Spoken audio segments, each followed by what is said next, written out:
কিছু মানুষ জলে নিজের লাগানো আগুনে, তার সাথে পুড়িয়ে দেয় নিজেদের কিছু স্বপ্ন। আসলে এরা নিজেরাই বোঝে না ঠিক কি চায়।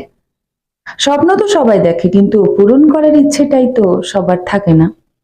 কিছু কিছু স্বপ্ন পূরণ করতে গেলে অনেক অনেক যুদ্ধ করতে হয়, সমাজের সাথে, নিজের সাথে, পরিবারের সাথে প্রচুর বাধার সম্মুখীন হতে হয়। এবং সবকিছু মেনে নিয়েও যারা স্বপ্নটা দেখে, স্বপ্ন পূরণ করার জন্য দিবারাত্রি পরিশ্রম করে, তারাই তো সফল মানুষ। এটাই কিন্তু আসল সফলতা।